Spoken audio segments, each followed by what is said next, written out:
Kita cari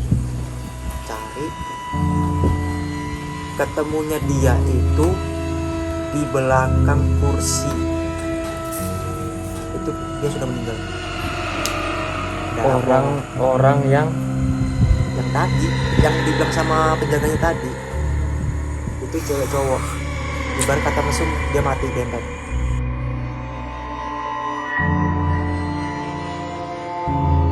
Halo guys, jadi aku sama Mas Wahyu ya. Jadi kita ini lagi mau menceritakan pengalaman mistis lah yang pernah dialami sama Mas Wahyu.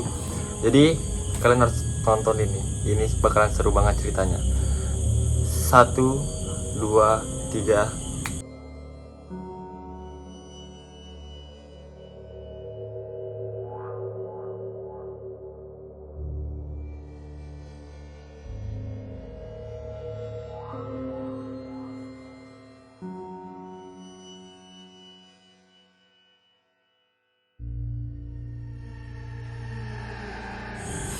Jadi Mas, aku pengen dengerin kamu cerita tentang pengalaman mistis atau horor yang pernah kamu lakuin, dari yang nggak tapi seberapa lah, dari yang santai-santai aja. Mau cerita sedikit tentang pernah ke rumah sakit Tenggarong. Itu sudah kosong, mungkin nggak tahu berapa tahun yang lalu. Pernah mengekspor ke sana rame-rame sama anak-anak dulu. Itu sama siapa aja Mas? Itu masih gabungan anak-anak ekspor juga, perkumpulan anak malam juga. Itu ceritanya itu Mas, biar kita nggak tegang kan, rokok dulu guys, rokok dikit. Lanjut Mas. di situ rencananya itu kita tuh mau ke Bontang, tapi salah satu motor teman kami itu tiba-tiba mati. Kita nggak tahu apa matinya kenapa, tapi di posisi itu aku ngeliat ada gedung kosong. Dan kebetulan kamu ini orang yang bisa ngeliat Mas ya? Iya, gedung kosong. Penasaran kan, apa sih gedung kosong ini? Kita masuk, tapi di sisi lain situ kita dicegat. Sama? Di situ ada penjaganya sekalinya. Itu gedung-gedung yang sudah nggak terpakai gitu Mas? Iya. Habis itu kita minta izin, dan sekalinya penjaga itu ngomong itu rumah sakit lama, sudah terbengkalai berapa tahun itu. Akhirnya punya inisiatif, kita masuk, pengen tahu kayak apa sih dalam. Tapi itu. sudah izin kan? Sudah masuk. Kita mencar dua grup kita mencar. Berapa orang Mas? Kira-kira? Itu 20 itu. 20 orang. Wih, rame-rame begitu. Seru sih guys. Habis itu Mas? Jadi, akhirnya kita mencar. Di sisi lain aku pengen cari kamar mayat. Kamar mayat kan kalau di rumah sakit paling serem kan kamar mayat. Akhirnya carilah kita kamar mayat. Di saat mencari kamar mayat, kita tuh dengar suara tangisan di salah satu gedung. Rame semuanya dengar? Yang satu grup, karena yang satu grupnya kan bisa jauh, karena itu ada 2 gedung. Terdengar suara tangisan, cerita juga di situ. Kita carilah suaranya. Akhirnya dapat, ternyata itu gedung tempat bedah. Masuk. Di sisi lain di sini tuh ada kursi roda, awalnya tuh diam. Begitu kita mau keluar, kursi roda itu goyang. Entah, padahal ada angin di situ. Akhirnya kita biarkan dulu, kita keluar, kita cari kamar mayat. Tapi di sisi lain temanku ketinggalan di situ. Bisa. Terkunci. Hah? Terkunci. Akhirnya kita kembali, pintu itu nggak bisa dibuka. Itu betul-betul nyata nggak bisa dibuka. Bisa dibuka. Setelah itu kami cari pintu yang bisa dibuka, kita putar arah. Itu betul-betul terkunci biar kita gini nggak bisa. kunci. Akhirnya kita putar arah ketemu jendela kecil itu bisa dibuka di situ. Dipecahin. Enggak, jendela itu terbuka biasa. Hmm. Kita buka tapi hawanya tuh beda sudah itu. Hawanya tuh panas di dalam itu. Jadi temanmu teriak-teriak mas? Iya, akhirnya cepet-cepet kita keluarin karena soalnya temanku yang ini nih perempuan, dia juga bisa ngeliat. Cepet-cepet kita keluarin, kita cepet pergi dari situ cari kamar mayat. Selang setengah jam kita dapat kamar mayat di situ. Tempatnya berarti luas banget mas ya? Luas. Dapat di situ kita eksperimen. Jadi aku bakar dupa di situ sama setel lagu Jawa di situ. Ngetes di situ. Kita pasang kamera di setiap titik di mana di situ dia nampak. Kita pasang, kita tinggal, kita sambil jalan lagi cari tempat yang lain. Di situ kamera tuh sudah ada yang nampak di situ. Kelihatan gitu. Sosok putih di situ. Dia kesana kesini, akhirnya kami cepat ke situ. Tapi di posisi situ, yang satu temanku lagi tuh dia terkena kemasukan alam gaib. Masuk, kita biarkan dulu. Ternyata itu anak kecil yang masuk itu. Masuk, kita diamkan, kita baca salawat, dia keluar sadar. Akhirnya kita lanjut. Di situ udah ada kabar tentang kru yang satunya. Kita kan pakai apa ya? Kita nelpon lah. Kita telepon di sana aman-aman. Udah kita lanjut di kamar mayat, kita eksperimen. Ternyata ada kotak tempat penyimpanan mayat itu ada yang tergeser satu. Itu kalau ada salah nomor 4 paling bawah itu. Kita buka sendiri. Kayaknya apa kamar mayat itu yang kayak di film-film itu kan mas yang dibuka begini? Ya itu terbuka. Satu terbuka. Nah, itu kita nemukan tali kain kapan di sini. Tapi kita ndak ambil karena pantangan kan. Kita tinggal. Dan lebih serunya waktu kita mau turun di tangga nomor 3. Di situ paling seru sudah. Kenapa mas? Ada bayangan putih terbang dari atas ke bawah. Dari atas. Dari atas mau ke bawah dia melayang. Entah itu apa kan kita nggak tahu. Tapi kita tetap cari itu apa. Dan sekalinya itu kuntilanak. Kita kejar sampai bawah. Dia berhenti di suatu pohon. Pohonnya itu gede pohonnya. Kalau nggak salah pohon mangga. Di situ kita penasaran. Apa sih dia di sini? Kayak coba berkomunikasi. Iya, temanku yang ini yang perempuan ini pintar dia berkomunikasi. Kayaknya dia tuh dikubur di situ, mati di situ. Ibarat kata kasarnya diperkosa lah. Mas kamu cerita ini, wah, kamu lihat guys, lukanya ini. Lanjut lagi mas. Setelah saya berkomunikasi, kita nyari kru satunya di gedung nomor 2. Ternyata gedung itu yang di nomor 2 itu sangat baik. Padahal tadi teman-teman mas itu ngomong aman-aman aja. Aman, ya? Tapi gedungnya sangat-sangat ngeri di situ. Di situ mencoba memanggil alam gaib yang di situ semua. Kita panggil. Kita di situ pisah semua.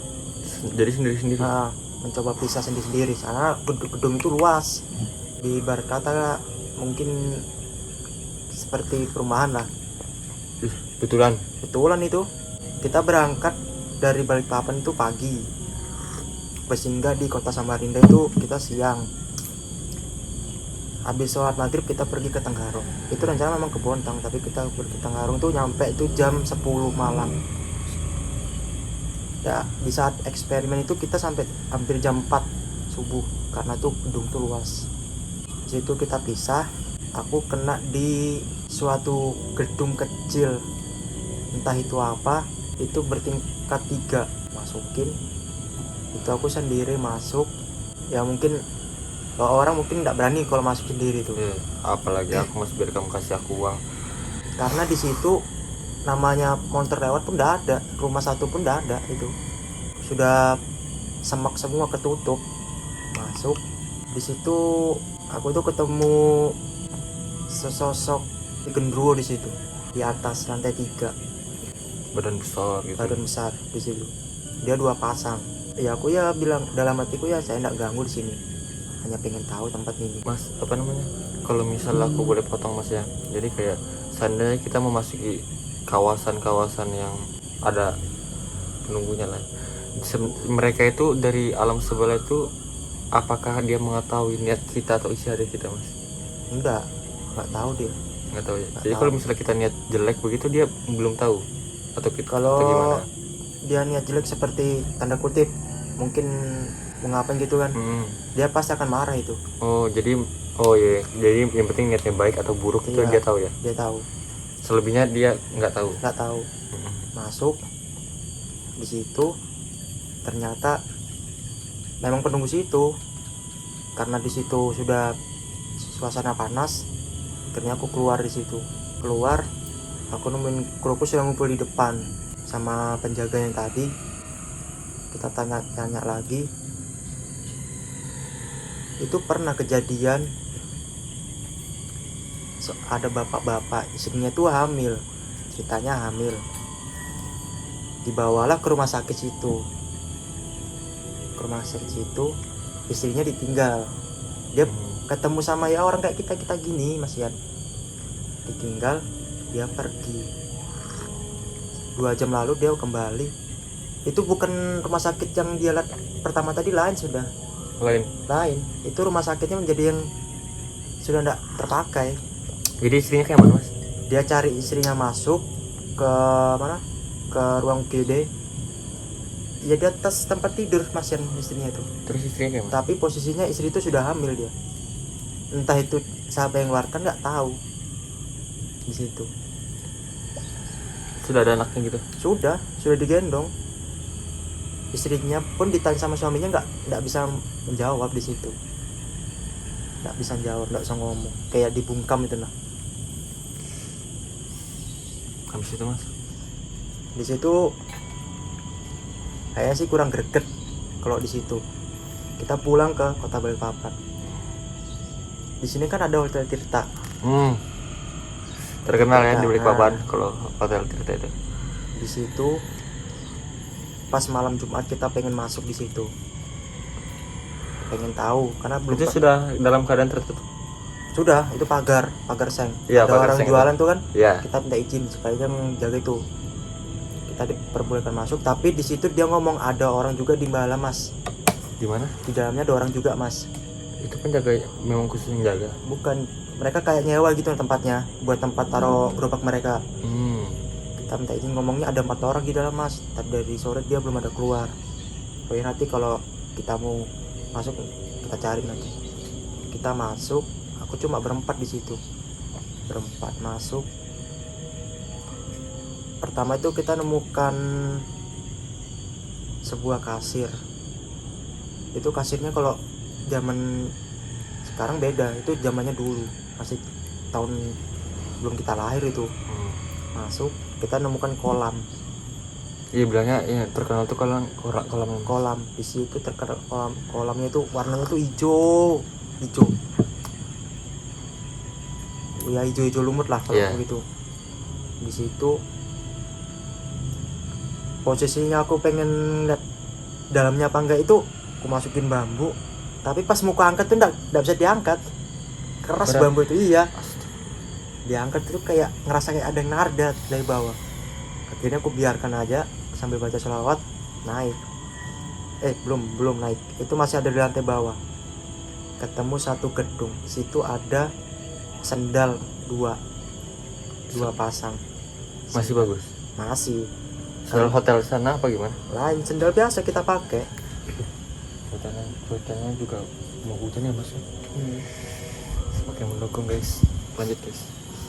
Di situ kita penasaran kok ada sendal, tapi sendal itu memang kayaknya baru situ, karena soalnya becek kakinya baru masuk. Kita cari ketemunya dia itu di belakang kursi. Itu dia sudah meninggal. Ada Orang yang tadi, yang dibilang sama penjaganya tadi, itu cewek cowok. Ibarat kata mesum, dia mati dempet. oh berarti dia dalam keadaan mesum mas ya. Iya mati. Astagfirullah. Itu kita langsung nelpon polisi, kita suruh ke situ mbak ambulan. Itu pukul berapa mas? Jam 1 pas ketemu itu. Malam ke siang? Malam pas. Malam ke hotel itu gila banget, berempat lagi. Aku gak bisa ngebayangin. Setelah itu kita cari lagi yang 2 orang, karena tadi yang ngomong penjaganya itu 4. Kita cari lagi, kita ke lantai 2. Di lantai 2 itu nggak terlalu creepy lah, biasa aja tempatnya. Kita naik ke lantai 3 pas di loteng. Di loteng itu luas lah namanya, bisa dilihat kan. Tapi di posisi ada yang tulisannya itu kayak ada orang di situ. Mereka tuh kayak lagi pelukan atau gimana, karena kita nggak berani dekat kan. Tapi di situ kok nggak gerak dia itu. Dekatin senter kita matikan, persis juga matinya. Tapi dia berdiri. Dua-duanya dalam keadaan pelukan. Iya, mati berdiri, tapi mereka bugil, setengah bugil di situ. Awal sudah mulai panas, cepet-cepet telepon polisi sama ambulan. Jadi polisi datang tuh jam 1:30 bersama ambulan. Di situ kita mau dibawa ke kantor polisi, karena kita nggak bisa, karena kita masih nge-live kan. Masih ngajutin live kita dari itu. Akhirnya yang 4 itu dibawa. Tapi yang posisi yang pertama tadi yang kita temukan itu cowoknya di bawah, ceweknya di atas. Kalau yang di atas tadi itu posisinya dia pelukan, tapi berdiri. Tuh aku dibawa ke bawah yang di atas itu. Sampai yang orang luar tuh ngomong dia nggak tahu kalau mereka sudah mati, karena posisi mereka masuk itu sebelum maghrib udah masuk. Sampai yang kita masuknya belum keluar dia. Di situ kita ngetes di kolam, karena warga situ bilang kolam itu paling angker. Aku juga dari zaman aku kecil sih mas ya, kayak kok non katanya kolam itu bla bla bla bla gitu. Iya, termasuk angker kalau di situ. Ngetes, karena tadi bambu itu belum kecabut, ku coba lagi, bisa diambil. Tapi posisi bambu tadi warnanya itu coklat. Pas ku angkat tuh warnanya hitam. Tapi bukan lumpur, nggak tahu apa itu hitam itu. Situ pengen tahu, karena di situ ada anak warga juga yang berenang situ meninggal, nggak bisa ditemukan Di dalam situ? Di situ ada yang ngomong juga. Kita ngetes, temanku ini kan pinter baca surah-surah pendek lah. Dia baca, dia manggil alam situ, keluar. Anak itu? Iya, keluar dari bawah. Itu sudah berapa lama mas anak itu? Itu kalau nggak salah baru 8 bulan katanya, itu baru tenggelam di situ. 8 bulan dan baru sama mas ini baru naik itu keluar, tapi dia digendong. Posisinya digendong, dia nggak tahu itu makhluknya tuh, nggak ngerti apa itu kalau dibilang kayak nenek-nenek tapi bukan. Itu mungkin kalau dia kukunya tuh panjang segini lah, tuh segini tuh. Bayangkan kalau kalian dicekik di sini tuh mungkin tembus kanan kiri. Di situ kita nggak bisa ngomong, terbungkam bibir itu berempat, cuma ngeliat itu. Mau ngambil HP pun, mau foto itu nggak bisa juga, kayak ada nahan dari belakang. Di posisi itu jam 2:30, cepet-cepet sudah kita kembalikan yang ke semula, kita keluar. Di posisi mau keluar, pintu itu kaca, itu pun tidak bisa dibuka, kanan kiri tidak bisa dibuka. Sampai mendekatin bunyinya masjid, itu baru siap keluar. Di situ. Wah guys, mas. Dan kebetulan guys, di balik kita bikin konten ini, hujan di belakang sudah membasahi guys ya. Bisa, dalam artian mendukung lah jalan video kita ini. Jadi mas, harus dari situ sudah mas. Sudah. Jadi mas, yang aku pengen tanyakan, kayak mas kasih saran lah kepada orang-orang awam atau orang-orang yang sok-sokan pergi ke tempat angker tapi tidak tahu aturan-aturannya gitu loh mas. Jadi kayak asal apa gitu. Jadi silakan mas ngomong apa aja. Buat kalian yang ingin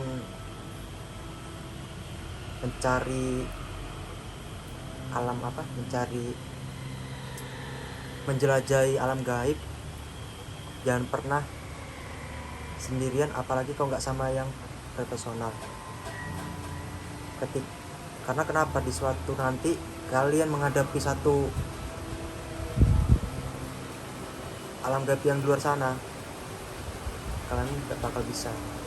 Karena kenapa, energi kalian tuh belum mampu untuk melawan di sana. Dan satu, buat kalian yang keluar malam, tolong jangan pernah sendiri. Karena apa? Itu nanti bisa membahayakan kalian. Satu, di waktu kalian malam pulang sendiri, tidak mungkin toh kalian harus